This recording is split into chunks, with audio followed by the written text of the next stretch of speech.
NFL players that me and you are going to try and predict could get traded on draft night or right before or right after the draft. Any of those three options, players that we think are going to go for draft capital during the draft. A lot of names have been floated around the internet, Tony. I'll give you my three that I'm watching. I'm trying to predict one of these. And there's actually specific teams that I think for at least two of these guys at the end of the first round that may shock us. I think one, this Trey Hendrickson talk is not dead.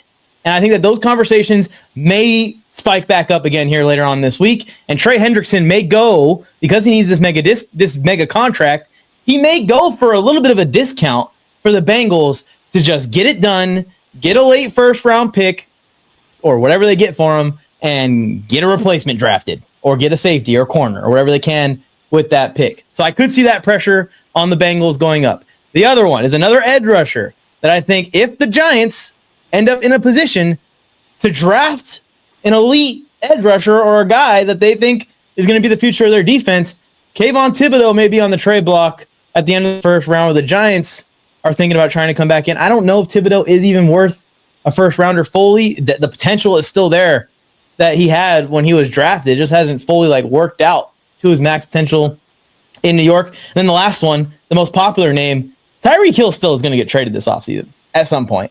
And I think that the Dolphins would really like to have the pick, the probably second round pick for this draft. So that's my third one. I'm going to put Tyreek Hill on this list. I don't know to where. Obviously, KC is the most popular one. I don't know how many teams want to give up draft capital for Tyreek Hill at this age with his off-the-field problems and just knowing his style of play and how we hit a limit at some point. But then again, it's Tyreek Hill also. There's going to be teams interested. There's going to be teams interested if the Dolphins come down on price. Yeah, if whatever the asking price is, I definitely think there are some teams that are willing to take that risk because the reward is potentially, taking their offense to a new level that no rookie, second, third round pick rookie is going to be able to do. They don't exist in this draft. I don't even think even in the first round for 1 or 2 years. I'm going to add to the list here. We already talked about tight ends, but I think I talked about with the Jaguars tight end. I think that if they reach out to the Eagles and say, hey, what's the action with Dallas Goedert in this situation? He's an upgrade for them there. And also, if you're going to be in a situation with the Titans, I like Chigo Okonkwo, but why not, reach out Eagles, Ravens again in that situation? You think any value on Kyle Pitts anyways? What is it? You think anyone sees any value in trying to get Kyle Pitts last year of his contract? I do. You're not going to like what I have to say, but I could see the Chiefs reaching out to a team like the Falcons and saying hey, yeah, never mind. I didn't like it. You're right. Yeah. What's up? What's it going to take? Because clearly not a top 5 pick. So wasn't it a couple years ago they made a move for Kadarius Toney or whatever, right? Where they're always just trying to find certain players that Andy Reid will say, hey, I can maximize the talent here. I can design things to get you to this spot. In here with Kelsey and Gray and these guys. Yeah, I can see it. Yeah, where he comes in and now all of a sudden it's you have the one reason I wouldn't do that is because they drafted Wiley though.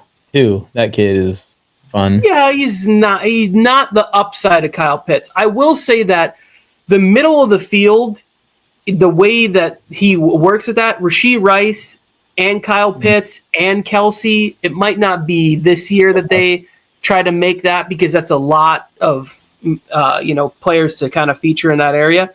The last person I want to talk about in this situation, I've seen a little bit of hey, Jets are interested in Ashton Genty, potentially, or whatever, right?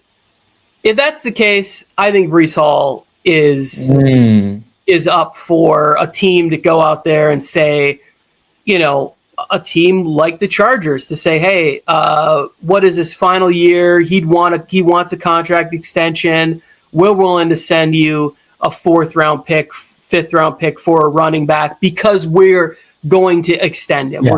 We're gonna give him a 3-year contract extension to pair him with Najee, so you have the more explosive running back in the backfield, and then you have that. So just not just the Chargers. I could see a team like the Browns reaching out to the Jets and saying, "Oh, he's out there. We'd like him to be there." The Steelers are another team where it's like if it's a later round pick. I don't think for running back, and especially in a draft like this, that the asking price is going to be as high as what the fans would be like, no way you could get Breece Hall for a 4th rounder. It's like, but what team is going to give up like a 3rd round pick for a running back they're going to have to pay in a draft like this where they're like, screw it, I'll just keep my 3rd round pick and I'll draft Cam Scatterbo or, I don't know, DJ Giddens or whatever running back in that 3rd round area that they're like, why draft him? I'll just draft Bashal Tutin. Like, he's fast. He's explosive running back. That's why I think the running backs go for less than what the fans might think they would go for. But they also drafted Braylon Allen last year. If you're telling me that they're interested in Genty and Braylon Allen and Breece Hall, like, it just doesn't make sense. But when I heard it, I was like, well, it's a reporter saying that they like him. Like, maybe he heard something. So I would also in the same breath, JETS, Jets, Tony. So they'll get too sure that they're going to do anything. Honestly, if this Jets organization does not draft offensive or defensive line, I'll just be like, or corner. Like if they drafted corner, one of those spots, I'd be like, okay, that makes sense. But if they're like corners, I think Jalen Ramsey's a name to watch. We already talked about him on this show. Another one that people have forgotten about that's on kind of like the trade market flux is Jair Alexander.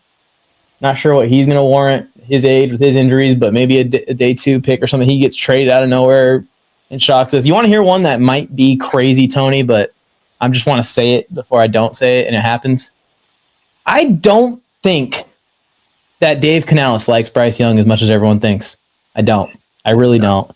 I know it might be crazy. I just think in this QB class, they're looking at it and, a team's not like, oh, I'm going to try and develop one of these later quarterbacks. A team like the Rams, a team like the Raiders, other QB needy teams, they don't end up getting their guy. Maybe they say, we'll give it to you for Bryce and trade the Panthers for Bryce and the Panthers can move on to Aaron Rodgers or something.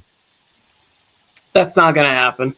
All right, we'll see. I just wanted to say it, Tony, just in case, I know. I think Bryce played way better than you do down the stretch last year, and I don't know. My problem isn't that he played bad. My problem is that he played at his best that we've seen him play, and they still were terrible. That's my problem. But where do we go from there? That's an organizational thing. Like right now, the Panthers are deciding on Ike Ekwonu's 5th-year option because he hasn't worked out there. But it's like that. The more that this new regime builds up and its 2nd year in this offense, like I think the Panthers, I really like the Deshaun Wharton. They get back Derek Brown. If they can land in a playmaker on the edge, spoiler, huge move in my mock draft of what I think the Panthers can do. Here we go. We're about to get into it right now. Yeah. Very soon. I want to throw it out there, Tony. I've been on this whole Bryce Young to the Rams thing for a while now. I want to keep on it. I'm not going to give up until it happens. I think too much damage is done. I still think too much damage is done. I think that they're going to be playing their backup quarterback at some point next year and suck again. That's what I think is going to happen.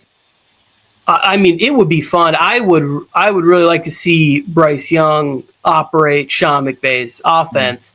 Now, the problem is that part of what makes it look so spectacular right now is the fact that Matthew Stafford is one of the most underrated quarterbacks of the last 30 years. If he doesn't, he reminds me of Carson Palmer, where it's like, oh man, all this talent, but they started off their career in a place that kind of, made them their name, put a little stank on their name, but then they end up in a spot where it's like, oh, Bruce Arians and Carson Palmer, and people were like, well, what's this? It's like, no, it's just because of where he was at and the fact that he had to retire at 30 or whatever because he couldn't handle being a Cincinnati Bengal anymore. It's like, yeah, that's how this works. Bryce Palmer had a good year with the Raiders too. Remember, like he had. He was a really good player. Well, I fear for Burrow becoming second version just there. Like, just keeps getting paid, but getting paid to win 10 games and lose in the first round.